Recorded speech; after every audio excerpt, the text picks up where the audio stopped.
Hello dear student, इस video में अध्याय 5 के बारे में अपन पढ़ते हैं। अध्याय 5 यूक्लिड की ज्यामिति का परिचय। अब देखिए, जो अध्याय 5 है उसके लिए आप 1 से 2 बार जो आपका 5 लेसन शुरू से दिया गया है 5.1 तक, उसको 1-2 बार अच्छे से पढ़ लीजिए, रीड कर लीजिए, ताकि आपको बहुत सारी चीज़ें समझ में आ जाएंगी। ठीक है ना। वहाँ से यदि आप पढ़ लेते हो तो उसके अंदर से जो क्वेश्चन बनते हैं आपको बहुत सारी इन्फॉर्मेशन मिल सकती है। तो आप जो अध्याय 5 है उसको एक बार पूरा 1-2 बार अच्छे से पढ़ लीजिए, जो उसमें मेन चीज़ें हैं उनको अच्छे से कर लीजिए। इसके बाद जो 5.1 है इसमें से, लेकिन क्वेश्चन आपका इसी में से बन जाता है, इसमें से परिभाषा आएगी आपकी। तो इसमें आपका सत्य सत्य बताना है, लेकिन उसमें कारण भी बताना है।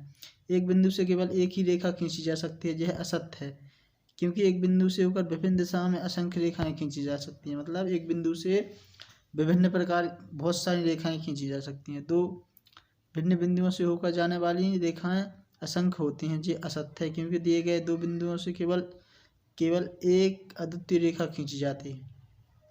एक शांत रेखा दोनों ओर अनिश्चित रूप से बढ़ाई जा सकती है, सत्य है जी।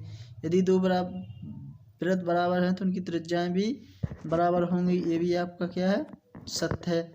आकृति में आपको यहाँ पर दिख रहा है, ठीक है ना, तो ऐसा आएगा, और ये क्या है आपका, सत्य है। इसके बाद आपकी परिभाषाएं पूछ सकती हैं कि समांतर रेखाएं क्या होती हैं। लंब रेखाएं, रेखाखंड, वर्ग, वृत्त की त्रिज्या तो देखो दी गई हैं। 2 सीधी रेखाएं जिनमें कोई भी बिंदु वहनिष्ठ ना हो समांतर रेखाएं कहलाती हैं। लंब रेखाएं 2 रेखाओं में यदि एक रेखा दूसरी पर कितने का 90 डिग्री का कोण बनाती है तो वह लंब रेखाएं कहलाती हैं। रेखाखंड वह सीधी रेखा जिसके दोनों सिरों पर बिंदु होते हैं, रेखाखंड कहलाता है। वृत्त की त्रिज्या वृत्त के केंद्र से वृत्त तक खींचे गया रेखाखंड वृत्त की त्रिज्या कहलाती है। वर्ग एक ऐसा चतुर्भुज जिसकी सभी भुजाएं बराबर होती हैं तथा सभी कोण कैसे होते हैं, समकोण होते हैं, वर्ग कहलाता है। इसके बाद 4th वाला क्वेश्चन आपका बहुत ही इम्पोर्टेंट होता है। इसमें आपको क्या करना पड़ता है कि AC बराबर A/1/2B, मतलब जो आपका AC इतना है, इसको ये सिद्ध करना है कि ये पूरी की आधी है, ठीक है ना। तो दिया अपन को क्या गया है, AC बराबर BC दिया गया है।